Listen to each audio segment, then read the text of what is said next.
New EU rules which force drivers to leave their vehicles for a checks will lead to huge queues and continual traffic chaos. MPs and Port of Dover authorities have warned.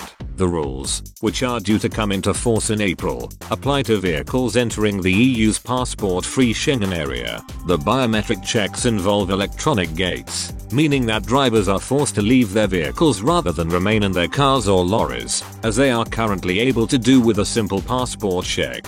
Responding to the announcement, Kent MPs wrote a letter to the government warning that there was a danger of large-scale traffic disruption in Kent on a continual basis. According to the MPs, the disruption would be on a similar scale to if France closed the border, saying that the plans were more suited to airports and seaports. Meanwhile, the Port of Dover, Jetlink and the Logistics UK Group have called on the government to open talks with Brussels and Paris on how to avoid major queues and iron out the issues. They said the new measures pose an imminent and serious threat to the well-established frictionless and free-flow operations at Dover, adding, "All effort must be devoted to maintaining these in the national economic interest." The groups also said that prolonged disruption may damage the image of global Britain and jeopardize our economic recovery from the pandemic.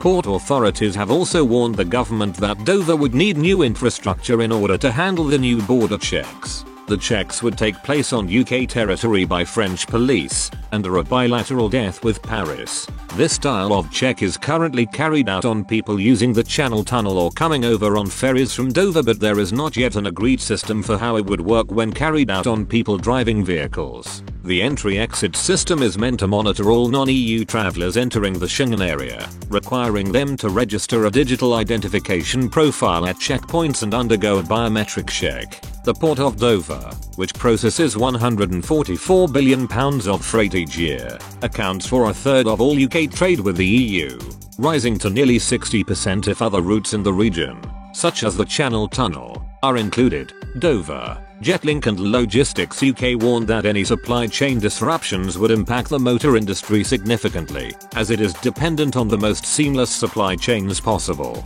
Responding to the letter, the Department for Transport said that the government would work constructively to minimize checks at the border. However, how the checks will be implemented will ultimately be up to the French authorities, governed by EU law.